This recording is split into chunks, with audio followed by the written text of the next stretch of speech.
পূর্ণিমার রাত্রে পৃথিবীর একমাত্র ন্যাচারাল স্যাটেলাইট মুন বা প্রাকৃতিক উপগ্রহ চাঁদকে আমাদের খুব কাছের বস্তু মনে হলেও এটি পৃথিবী থেকে প্রায় 3,84,400 কিলোমিটার দূরে অবস্থিত। এই চাঁদের জন্যই আমাদের পৃথিবী বাসযোগ্য গ্রহে পরিণত হয়েছে। চাঁদের গ্র্যাভিটেশনাল ফোর্সের জন্যই পৃথিবীতে জোয়ার ভাটা হয় এবং পৃথিবীতে একটা রিলেটিভলি স্টেবল ক্লাইমেট মেনটেন হয়। যদি চাঁদ না থাকতো তাহলে আমাদের পৃথিবীতে সিজন চেঞ্জগুলো হতো খুবই এক্সট্রিম, অর্থাৎ কোনো জায়গা এক্সট্রিমলি হট অবস্থা থেকে সাডেনলি লং আইসেজে চলে যেত। এমনও হতে পারতো যে পৃথিবীতে কোনো প্রাণের সৃষ্টিই হতো না। কিন্তু আপনারা কি জানেন, পৃথিবীর সৃষ্টির সঙ্গে সঙ্গে চাঁদের সৃষ্টি হয়ে যায়নি। পৃথিবী সৃষ্টির প্রায় 100 মিলিয়ন বছর পর এক বিস্ময়কর মহাজাগতিক ঘটনা, যাতে নবীন পৃথিবী এবং প্রোটোপ্ল্যানেট থিয়ার মধ্যে বীভৎস এক সংঘর্ষ ঘটার ফলে, অর্থাৎ ইন্টার প্ল্যানেট কলিশনের মাধ্যমে চাঁদের সৃষ্টি হয়েছিল। হ্যালো এভরিওয়ান, আমি বিশ্বজিৎ বিজ্ঞান প্রজ্ঞানে আপনাদের সবাইকে স্বাগত জানাই। এই ভিডিওটিতে চলুন জেনে নিই পৃথিবীর একমাত্র ন্যাচারাল স্যাটেলাইট মুন বা চাঁদের সৃষ্টির পেছনের সায়েন্টিফিক থিওরিটি কী। সায়েন্টিস্টদের কাছে কি এই থিওরির ফরে কোনো সায়েন্টিফিক এভিডেন্স আছে? অ্যাজ ইউ অল নো, সায়েন্সে evidence is most important thing. আপনি থিওরি বানাতেই পারেন, but you have to give evidence to prove the theory. চাঁদের সৃষ্টি নিয়ে বিজ্ঞানীরা এখনো পর্যন্ত 4টি থিওরি প্রপোজ করেছেন। সেগুলি হলো condensation theory, fission theory, capture theory আর জায়েন্ট ইম্প্যাক্ট থিওরি। 1873 সালে ফ্রেঞ্চ অ্যাস্ট্রোনট এবং ম্যাথামেটিশিয়ান ইদওয়ার্ড রস চাঁদ তৈরির প্রথম থিওরি দ্য কনডেনসেশন থিওরিটি প্রপোজ করেন। এই থিওরি অনুযায়ী সোলার সিস্টেমের প্রাথমিক অবস্থাতে যখন সূর্যের চারিদিকে অবস্থিত ডাস্ট এবং গ্যাস ক্লাউড জমা হয়ে গ্রহমণ্ডলীর সৃষ্টি হচ্ছিল, তখন একই সাথে চাঁদ ও পৃথিবী সৃষ্টি হয়েছিল। সেই সময় আমাদের সৌরমণ্ডলে প্রচুর পরিমাণ গ্যাস ও ডাস্ট ক্লাউড ছিল বলে একই সাথে পৃথিবী ও চাঁদের সৃষ্টি হওয়া সম্ভব বলেই বিজ্ঞানীরা সেই সময় এই থিওরিটিকে অনেকাংশেই মেনে নিলেও পরে বিজ্ঞানীদের মনে এই থিওরি নিয়ে অনেক প্রশ্ন জাগে।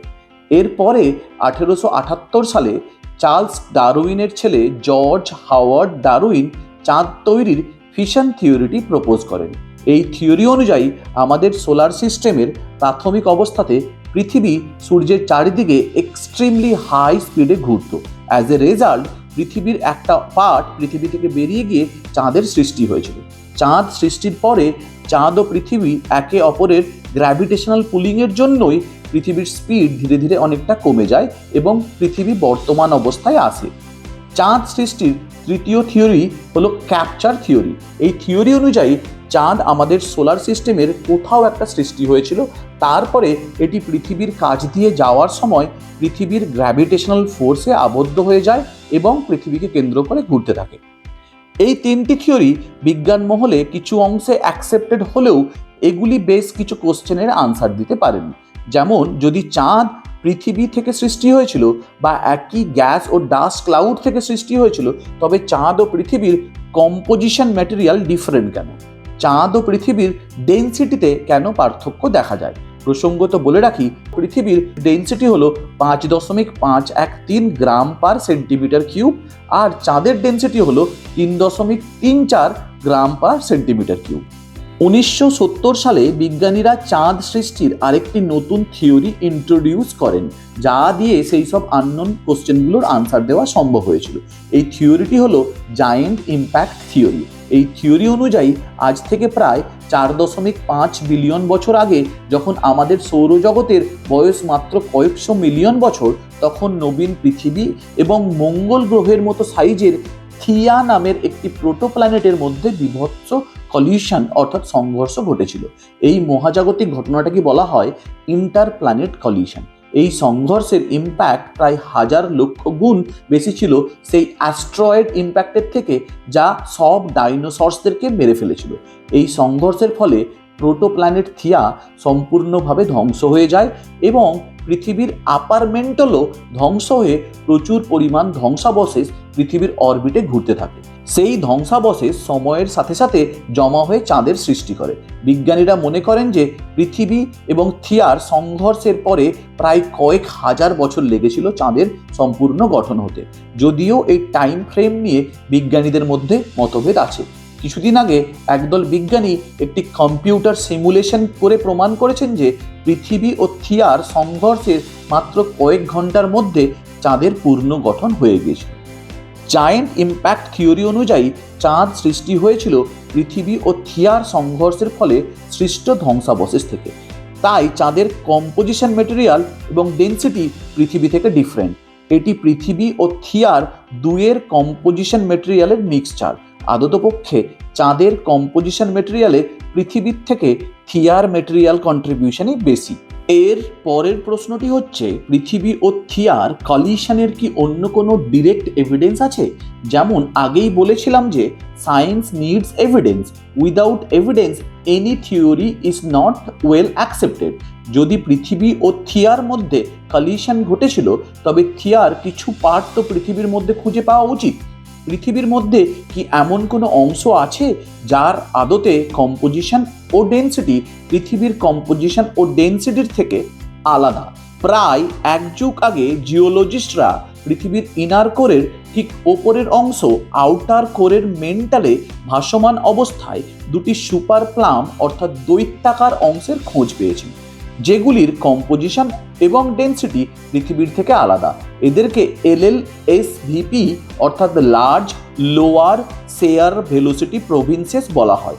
দুটি সুপার প্লাম হলো দ্য আফ্রিকান LLSVP এবং প্যাসিফিক LLSVP। এই সুপার প্লামগুলো 1000 কিলোমিটারেরও বেশি বিস্তৃত এবং পৃথিবীর প্রায় 6% ভলিউমকে রিপ্রেজেন্ট করে।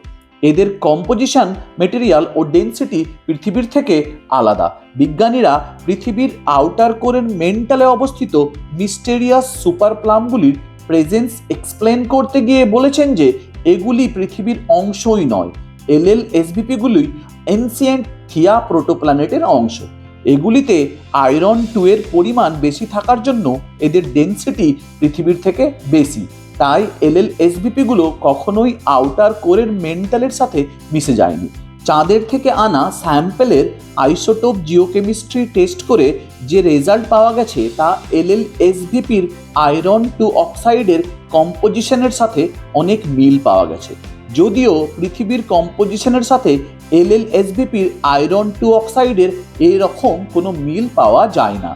অতএব এই অংশগুলি কোনোভাবে পৃথিবীতে বাইরে থেকে এসেছে। LLSVP গুলি আকারে এত বড় যে সুপার প্লামগুলি কোনো অ্যাস্ট্রয়েডের ইম্প্যাক্টের ফলে সৃষ্টি হয়নি। এর জন্য জাইগেন্টিক কোনো কলিশনের প্রয়োজন।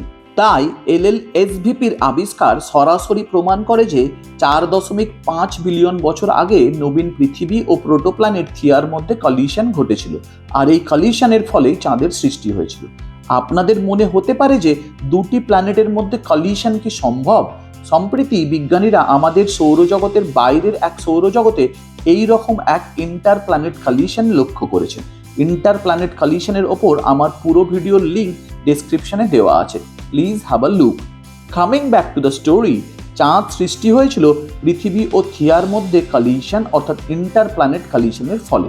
চাঁদ সৃষ্টির এটি সবথেকে গ্রহণযোগ্য থিওরি। তার মানে বুঝলেন তো, চাঁদকে সৃষ্টি করার জন্য পৃথিবীকে কত বাধা বিঘ্ন এবং সংঘর্ষের মধ্যে দিয়ে যেতে হয়েছে। এই ভিডিওটিতে আপনাদেরকে এখানেই বিদায় জানালাম। সবাই সুস্থ এবং ভালো থাকবেন। আর আমার ভিডিওগুলো যদি আপনাদের বিজ্ঞান ভিত্তিক ও ইনফরমেটিভ মনে হয় তবে প্লিজ চ্যানেলটিকে সাবস্ক্রাইব করতে ভুলবেন না। ধন্যবাদ।